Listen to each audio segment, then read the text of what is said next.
عليكم كي دايرين لاباس عليكم؟ نتمنى تكونوا في احسن الاحوال ان شاء الله. ومرحبا بكم على قناتكم وصفات زينب وديما الجديد. اليوم جيت بغيت نشارك معكم واحد الوصفه اللي هي البيتزا بالطريقه الايطاليه، كتجي لذيذه في المذاق والعجين ديالها كيجي خطير وهشيش.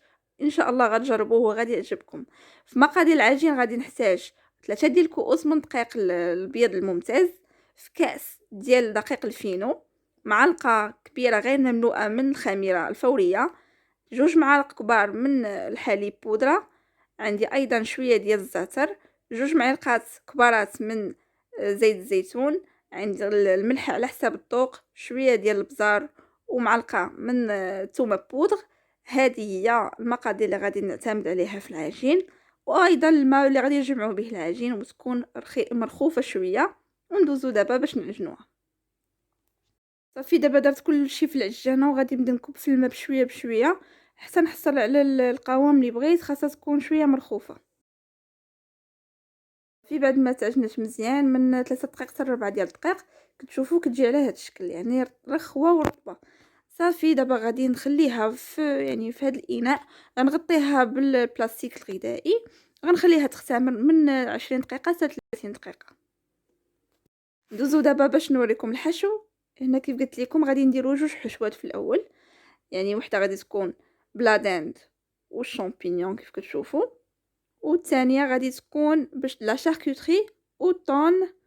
وي بيان سور عندي هنا الفلافل مقطعين رقيقين، ما غاديش نطيبهم، يعني كندخلهم الفران كيجيو بحال المشويين.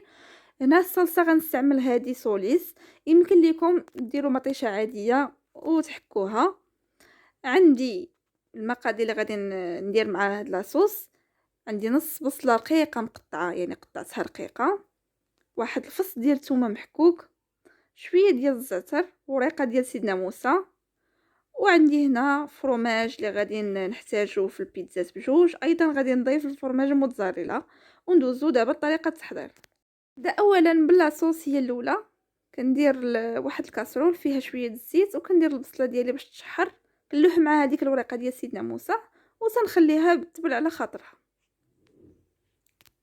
صافي بعد ما تحمرت البصله كيف كتشوفوا غادي نضيف دابا الصلصه ديالي.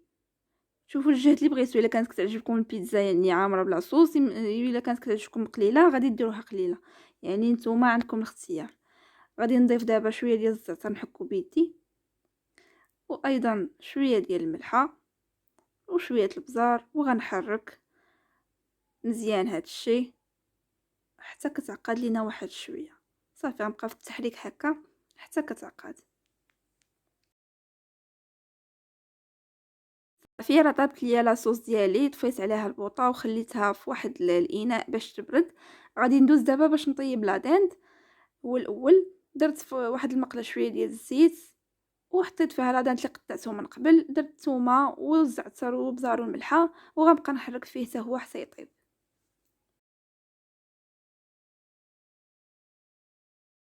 صافي بعد ما اختمرت العجين دابا غادي نبدا باش نشكل في البيتزا ديالي.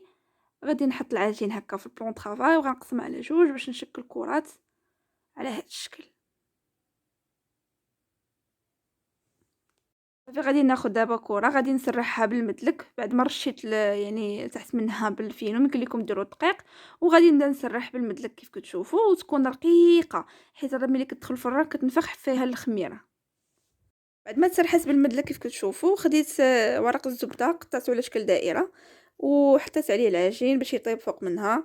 خديت الفرomاج موتزاريلا قطعته على شكل طولي هكا كيجي في الجناب باش تجي الجناب ديال البيتزا عامرين بالفرomاج. غناخد العجينه وغادي نبدا نسد بها بحال هكا الجوانب، غنبقى مستمره هكا حتى نلقى الدائره ديالي كامله.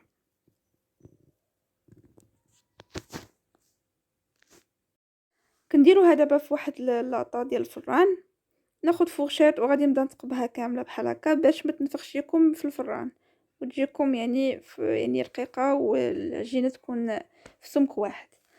غناخد لاصوص وغادي نبدا نسرحها على هذا الشكل.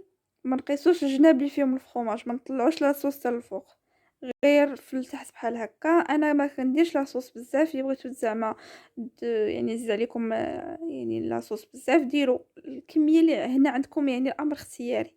صافي كنسرح هكا غناخد شويه ديال الفرomاج من التحت، كيعجبني باش تجي معلكه من التحت، شويه الفرماج حمر وشويه ديال الفرomاج موتزاريلا. صافي، غير شويه بحال هكا، ما تقويوش حيت غادي يجي من الفوق. غادي نبدا دابا نستف لادان ديالي على هذا الشكل باش تجي يعني يجي مساوي في البيتزا كامله، ماشي جهه فيها وجهه ما فيهاش. غنبقى بحال هكا غدا شويه بشويه حتى نشوف يعني البيتزا كلها عمرات بلا دينت.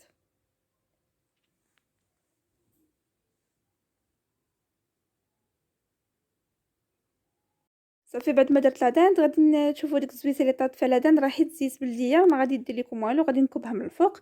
غناخذ دابا الشامبينيون، غادي نسرحو حتى هو الفوق. يمكن لكم يعني ديروا الشامبينيون طري اولا هذا النيت الا يعني ما كيعجبكمش هكا من العلبه، يمكن لكم ديروه في المقله وديوه تجيبوه في الزيت وشويه ديال الملح وبصر حتى هو ممكن. غادي ناخذ دابا الفلفله يعني كنت قطعتها رقيقه كيف كتشوفوا، وغادي نسرحها حتى هي بحال هكا. نضيف دابا فلفله حمراء حتى هي كتعطي منظر زوين في البيتزا، كتجي اللون ديالها زوين. يمكن لكم ديروا الصفر حتى هو. غادي ندير بصله كتقطعتها حتى هي رقيقه هكا. ناخذ واحد المعلقه ديال الزعتر هكا نحكها بين يديا ونديرها فوق يعني داكشي. ناخذ ايضا الفرماج موتزاريلا هو اللي تجي يعني قبل من الفرماج الاحمر. الفرماج الاحمر حتى هو من بعد هذا مكان. وعندي شويه ديال الحليب غادي ندهن به الجوانب كيف تشوفوا باش يجيوني محمرين. هذا هو السر باش تجيكم محمره في الجناب ما يبقاوش بيضين كيف كتشوفوا. غادي ندور عليهم بحال هكا وصافي. غادي ندخل البيتزا على درجه 180 طيب من التحت ونطلعوها من الفوق تحمر غير شويه. وندوزو دابا باش نوجدوا البيتزا بالحشوه الاخرى. تشوفوا نفس الطريقه درت الاولى درت هذه حتى هي، غير هذه غادي يكون الفرق انها ما فيهاش يعني الفرomاج في الجناب، غتكون عاديه بالطون ولا شاركوتري. غادي ناخذ كيف الاولى خديت فورشيط وتقبتها حتى هي، وغادي ناخذ لاصوص وغادي نسرحها نفس الشيء ديال الاولى على هذا الشكل.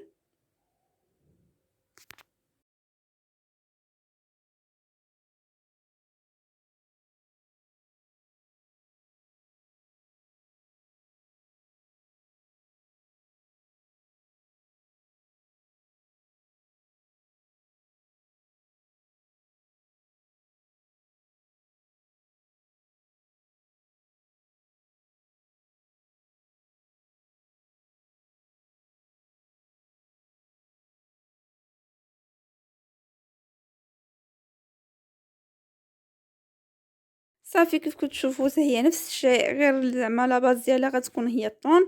دابا غناخذ لا شاركوتري، يمكن لكم عاوتاني ديروا له هوت دوغ حتى هو كيجي رائع.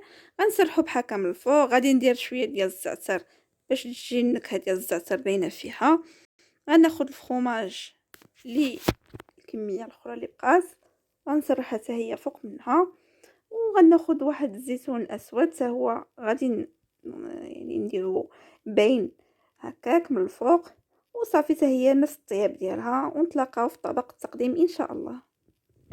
صافي بعد ما طابوا لنا البيتزا ديالنا وخرجناهم من الفران راهم باقيين سخان دابا كتشوفوا كيجيو رائعين في الشكل وفي المذاق. قطعت لكم واحد المورسو باش تشوفوا كيفاش كتجي.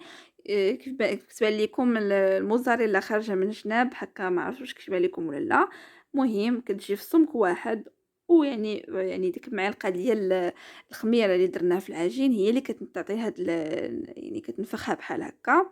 هاد الاولى كانت ديال لا داند والشامبينيون، هذه هي درنا فيها طون ولا شاركوتري. هانتوما كيف كتجي يعني صدقوني البنات كتجي بنينه بزاف ولذيذه. العجينه كيف كتبغيوها يعني وكتجي محمره من التحت يعني. وكيف كتشوفوا الحليب اللي درنا في الجناب كيفاش جا كيعطي داك الحموريه. نتمنى تجربوها البنات ونتمنى تعجبكم. وما تنساوش خليو لايك وكومونتير والجديد يدير ابوني. وان شاء الله في وصفات اخرى ان شاء الله، والسلام عليكم.